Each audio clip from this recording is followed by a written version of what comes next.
Hello ladies and gentlemen, and welcome back to the channel. Today I'm making my predictions for the upcoming WWE Royal Rumble card. A card that brings in a lot of people to watch, whether they're casual fans or hardcore fans. This show, when it's all said and done, will give us an idea of what matches we'll see at WrestleMania this year. This card for the Royal Rumble looks really good on paper, but as we've seen in the past, it can look really good on paper, but all it takes is one or two bad decisions and the show can go crumbling downhill real fast. So hopefully when this show's all said and done, a majority of fans will be leaving happy and will really look forward to WrestleMania and what will happen in the months to come leading into WrestleMania when it's all said and done. So now I'll get into my predictions. We'll start things off on the pre-show with our first match, where Rusev will be defending his United States Championship against Shinsuke Nakamura. This match just shows to me what a year this has been for Shinsuke Nakamura. It's just been a complete swing from what it was last year. Going into this show last year, he was one of the favorites to win the Royal Rumble. He then went on to win the Royal Rumble and then set up his match with AJ Styles for WrestleMania, where we all thought this was the dream match we were going to get, and it didn't live up to the hype. This then led to months of ball shots to AJ Styles, then led to Nakamura just going off with his heel turn and never winning the WWE Championship. He was the United States Champion until losing to Rusev on Christmas, and going into this match it feels like there's nothing really going into it. Lana was injured from this, but that doesn't really feel like the reason they're having this match, and it just seems like just a match to put on the card. But my pick to win here is Rusev to retain his United States Championship. With the United States Championship in this weird spot on SmackDown where it seems to just be a title on the show, I feel with Rusev keeping it, he could potentially build it up to be something meaningful again. I feel like this could help Rusev get those Rusev Day chants even louder and potentially what it was last year. And hopefully these two will have a really good match to hopefully set up their careers to be going forward instead of what it looks like for Nakamura to be a downward spiral, and Rusev will hopefully start taking steps up the card again. So now on to the second match in the pre-show, which will be a fatal four-way for the WWE Cruiserweight Championship, where Buddy Murphy will be defending his title against Akira Tozawa, Hideo Itami, and Kalisto. My pick to win here is Buddy Murphy to retain his Cruiserweight Championship. With 205 Live moving nights back to Tuesday nights at 10, I feel like it's important for them to have a strong champion, and Buddy Murphy's been that for the months that he's had the title. I feel with Buddy Murphy winning here, this will just make him look bigger and better, where he just beat 3 other people at the same time in one match. This will then lead to him of months beating people left and right and just demanding some huge competition. And I think this could lead to a spot where WWE will bring in a big new Cruiserweight, like they've just signed with Kushida supposedly coming to WWE this year, and having him take over the Cruiserweight Championship from Buddy Murphy if he does go to 205 Live and skipping NXT. And this will hopefully set up the Cruiserweights for bigger things in the future. So now on to the main card. Our first match on the main card will be Asuka defending her SmackDown Women's Championship against Becky Lynch. I feel like this match is just in a weird spot, where Asuka has to win to keep her title, but you don't want Becky Lynch to lose cleanly. I feel like this match could end in a DQ or a double countout or something like that. But if I had to pick one person to win here, I think Asuka's going to retain her SmackDown Women's Championship. I feel like Becky's going to have her sights set on Ronda Rousey some way or another, maybe more on that later. I feel like the finish, if they're going for someone to just flat out win, let's say it is Asuka like I'm predicting, this could be the submission into the pin, where Asuka has the shoulders down, 1, 2, 3, she wins, and then Becky could have some grudge here, but she can maybe pop up in the Rumble later. And hopefully WWE won't pull a Daniel Bryan situation here, where Becky just has this match and then is gone for the rest of the night. So now on to our next match, which will be for the WWE Championship, where Daniel Bryan, the champion of the planet, will be defending his title against AJ Styles. I feel like this is the lock of the pay-per-view here, where Daniel Bryan will defeat AJ Styles and retain his WWE Championship. Daniel Bryan's been on a roll since becoming SmackDown's champion, where he's been calling people fickle and cheap and just getting people just to freak out at him at any time. I think with Bryan winning here, this will move AJ on to something different, and hopefully we'll see something from him later in the night if this match does go on early enough before the Men's Rumble, where he could potentially pull off double duty here and maybe have a really good performance in the Royal Rumble match later. So now on to our next match, which will be match number 5 on the overall card, match number 3 on the main card, which will be for the SmackDown Tag Team Championships, where the Bar of Sheamus and Cesaro will be defending their titles against The Miz and Shane McMahon. I feel like this match has maybe 3 endings at most. Number 1, Shane McMahon does something stupid and the Bar wins. Number 2, Shane McMahon does something stupid and they win. And number 3, The Miz turns on Shane McMahon. My pick to win this match and scenario to win this match will be Shane McMahon does something stupid and the team of Shane McMahon and The Miz win the SmackDown Tag Team Championships. I feel with Shane McMahon and The Miz essentially sharing the World Cup trophy, that The Miz and him will have the tag team titles too, to just carry around a bunch of trophies essentially here. This will then probably lead to a month or 2 down the road, The Miz screws over Shane McMahon in the match, and this could potentially be Shane's WrestleMania match, where we could potentially see Shane McMahon and The Miz facing off at WrestleMania in MetLife Stadium this year, and they'll be fighting over the World Cup trophy. I feel like this could lead to The Miz winning that World Cup trophy and proclaiming he is the best in the world and going up the ladder to go for the WWE Championship. And After that match, Shane will be off of TV for a couple months and come back and probably try to redo something with The Miz. So now on to our next match, which will be for the Raw Women's Championship, where Ronda Rousey would be defending her title against Sasha Banks. My pick to win here is Ronda Rousey to retain her Raw Women's Championship. All signs for Ronda are pointing towards a match with Charlotte and Becky or one or the other, and winning here will just keep that match hopes alive. Sasha will move on to team with Bayley to go for the women's tag team titles at Elimination Chamber, and Ronda will be gearing up for her match at WrestleMania, whether it's with Becky and Charlotte or just Becky or Charlotte, and that could potentially be your main event of WrestleMania 35 this year. So now on to our last non-Royal Rumble match of the evening, which will be for the WWE Universal Championship, where Brock Lesnar will be defending against Braun Strowman. Nope.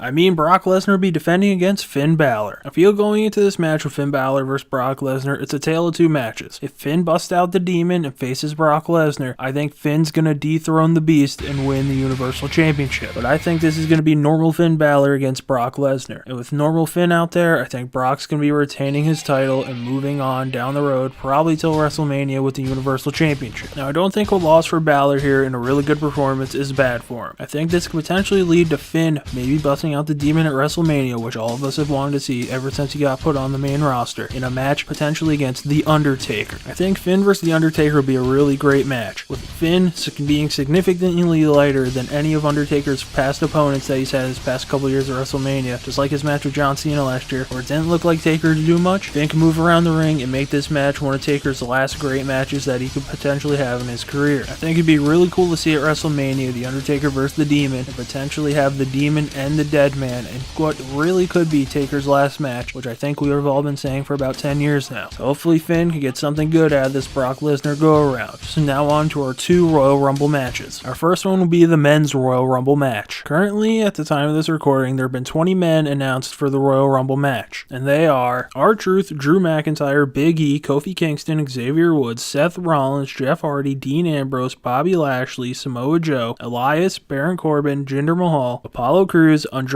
Mustafa Ali, Rey Mysterio, Titus O'Neil, Randy Orton, and John Cena, but John Cena more than likely won't be at the Royal Rumble. If the rumors are true, John Cena was never supposed to be at the Royal Rumble. He was gonna announce and then be attacked and taken out by Lars Sullivan, but Lars Sullivan had his issue in the back, and then it hasn't been seen since. So now John Cena potentially not being in the Royal Rumble will rest on the shoulders of Drew McIntyre for him not being there. So now in this men's Royal Rumble match, I know some people have Royal Rumble pools where you have random numbers or you have to pick some things. So some of the things I know get picked are surprises or who lasts longest, most eliminations or something like that, and obviously the winner. I think a surprise potential person for longest lasting person in the Royal Rumble, I think could be Mustafa Ali. Ever since being called up to SmackDown, he's done nothing but great things. His promo this past week was great, and he's been having a good decent feud with Samoa Joe, and he had great matches with Daniel Bryan. I feel like Mustafa Ali could come in at number 1 or 2, or some low number like that, and could just be in there for maybe an hour and just coming up short, but I think he will eliminate Samoa Joe. For most eliminations, I feel like it's between two people. If he does enter the Royal Rumble, it's Braun Strowman. If Braun's not in there, probably Bobby Lashley to get the Intercontinental Champion some run here. Now on to our surprises. I have 5 potential surprises for the men's Royal Rumble match, and they are Kevin Owens, who's supposedly been cleared to return to competition. He's supposedly supposed to come back after WrestleMania. I think a surprise here from KO could do really good things for him. The next is Aleister Black. Like I said in my predictions video yesterday, I feel like Aleister Black's done everything he can do in NXT, and it's time to come up to the main roster. My third surprise is Adam Cole. As I said yesterday, I feel like the Undisputed Era's time in NXT is coming to an end, and I feel like Adam Cole could be making his second straight appearance in the Royal Rumble this year. My fourth person is Tommaso Ciampa. As we saw last year, the NXT champion comes into the Royal Rumble. Last year it was Andrade Cien Almas. So now with Tommaso Ciampa, I think retaining his title on Saturday night, I think we could see him in the Royal Rumble match to put on a decent showing for the Yellow Brand. And my last surprise is the Velveteen Dream. With the Velveteen Dream not being on the TakeOver card on Saturday night, and him I think being in that Worlds Collide tournament, why not use him in the Rumble here? He's been busting his ass in NXT trying to get called up, and this will give him a little taste of the big time in the main roster. So now on to the potential winners of the match. The fourth best option I see potentially winning the Royal Rumble match is Braun Strowman. As we've seen at the Greatest Royal Rumble earlier this year, Braun can get through a Royal Rumble match. When it's 50 people, why not with 30? I think Braun could do it and get his match again with the Beast, where he finally beats him for that Universal Universal Championship. My third best pick to win the Royal Rumble match is AJ Styles. AJ was supposed to face Brock at Survivor Series in a rematch from last year's Survivor Series match where they had a really good one and AJ came so close to beating Brock Lesnar. I think AJ could enter the Rumble after losing to Daniel Bryan earlier in the night. He could have a really good showing and potentially win and jump to Raw as he's always been rumored to every time there's a shakeup or a draft every year. He could go after Brock Lesnar to go for his Universal Championship. The second best pick I think to win the Royal Rumble match is Drew McIntyre. Since McIntyre got on the main roster and finally got away from Dolph Ziggler, he's been on a roll and has only lost to Finn Balor, which we know now that the Balor losses were for Balor to go after Brock Lesnar. With McIntyre being the reason John Cena will more than likely not be in the Royal Rumble match, I think McIntyre could get the win, maybe face Cena at an in-between pay-per-view, either the Chamber or Fastlane, and then go on to face Brock for the Universal Championship at WrestleMania. Or maybe there's a slight chance he can jump to SmackDown and go after that title. And now my pick, and I think the best pick to win the Royal Rumble match, is Seth Rollins. For a good portion of Raw this year, Seth Rollins was the man who carried the show and is still at this point probably the best thing going on Monday Night Raw, and I think he's the top babyface on the Red brand. I think a legitimate Brock vs. Rollins match would be something great to see, and I think Rollins could look believable in beating Brock Lesnar here. And this match could give some WrestleMania 31 vibes off, but this time it will be Rollins and Lesnar going at it with no Money in the Bank cash-in in sight. And they'll have a legitimate match unlike Battleground in 2015 where they had their 9-minute match with The Undertaker interfering for the disqualification, setting up Taker vs. Brock later in that year. And with Rollins more than likely dethroning Brock Lesnar at WrestleMania, he's held every single championship that he's qualified for on the main roster in WWE. So now on to the Women's Royal Rumble match. Currently on the entry list for the Women's Royal Rumble, there are 23 women entered into this match, and they are Carmella, Ember Moon, Natalya, Bayley, Ruby Riott, Liv Morgan, Sarah Logan, Mandy Rose, Sonya Deville, Alicia Fox, Zelina Vega, Naomi, Mickie James, Billie Kay, Peyton Royce, Charlotte Flair, Tamina, Dana Brooke, Lana, Nia Jax, Nikki Cross, Alexa Bliss, and Lacey Evans. For most eliminations, I feel like this is pretty easy. It's either Nia Jax or Charlotte. Probably just go with Nia Jax, so Charlotte has a pretty good chance of winning this match. And with only 23 being entered so far, that leaves 7 potential surprises here. 5 surprises I have are the Bella Twins. Nikki and Brie always tend to show up for these types of moments, and I think they could potentially be really good picks to be surprised into this Women's Royal Rumble match. Next is Toni Storm, the NXT UK Women's Champion. I think has a good chance of jumping in here. As we saw last year in the Women's Royal Rumble, the first one, they just put the NXT Women's Champion in, so why not put the UK Champion in this year? 4 and 5 are tied together, and I think Shayna Baszler and Bianca Belair could both be in this Women's Royal Rumble match, no matter who wins on Saturday night. As I stated before, last year they put the NXT Women's Champion in, so they could put either Baszler or Bianca Belair in there, whoever is the champion after Saturday night. And once they come in, maybe the loser comes in right behind them and they can re-go after it after their match. They'll probably be pretty decent on Saturday night. Now for the person I think could be the longest laster in this match, I think it's Bayley. With Sasha getting the chance at Ronda Rousey, and Bayley and her I think being the potential top 2 picks to win the tag team titles for the women's division, I just think Bayley needs something to put to her name to build her up again, as she hasn't been in the title mix in a long time, and I think lasting long in a Rumble and Sasha probably having a good performance against Ronda can make them look really good heading into that chamber match. Now my top 4 picks to win the Women's Royal Rumble are number 4, Ember Moon. I think she's the best chance of the non-obvious picks to win, to where I could see her winning and jumping to SmackDown to rekindle her rivalry with Asuka that they had in NXT, this time on the main roster going for the blue belt. Number 3 is Alexa Bliss. With Alexa Bliss just coming back to in-ring competition after being out for months, I can see Alexa Bliss winning the Royal Rumble, coming in at number 29 and being in with people who've been in there for a really long time and outlasting them and win just like she won the Money in the Bank a couple months ago. And now number 2 and number 1 are tied together, and they're their obvious 2 picks, Charlotte Flair and Becky Lynch. I feel like there could be potential for both of them going over the top rope at the same time, hitting the floor, and we have co-winners potentially here where they both go after Ronda. And I understand the logic with that, with this women's rivalry potentially being the main event of WrestleMania and this being the first women's main event. They want more people to have that added to their list of accomplishments. But I'm not going to duck out here just picking 2 people to win the Royal Rumble match. If you have to only pick one person to win this match, my pick is Becky Lynch to win the Women's Royal Rumble match. Becky Lynch has set the women's division on fire since her heel turn and then coming back to being a babyface from SummerSlam. I feel like her getting the win will just send that crowd at Chase Field into an electric frenzy, and a good majority of that baseball stadium will be leaving happy. I feel like with Becky more than likely losing earlier in the night to Asuka, hopefully with a little colluded finish here, but then she can say, Asuka, I've had matches with you and I know I can beat you, but there was one match I was supposed to have that got taken away from me from someone's right hand, and I'm going for Ronda Rousey. And then at the in-between pay-per-views, either Elimination Chamber or Fastlane, she can have her match with Nia Jax and get back at Nia Jax for breaking her face. And she'll hopefully be in the main event against Ronda Rousey at WrestleMania at MetLife Stadium and would walk out the new Raw Women's Champion. And I think with her potentially beating Ronda at WrestleMania, that could send Ronda into her frenzy, kind of like what happened at UFC when she got kicked in the head by Holly Holm and then we missed her for a year. This time around, Ronda would be more mad, essentially turning heel here because she lost. And then this could lead to a 4 horsewomen versus 4 horsewomen thing down the road, either at SummerSlam or maybe Survivor Series next year. So that'll do it for my 2019 Royal Rumble predictions. Leave your thoughts about what you think is going to happen at the Royal Rumble in the comment section below, and if you like the video, hit the like button. If you like what I'm doing on this channel and want to see more, hit the subscribe button. And as always, thanks for watching.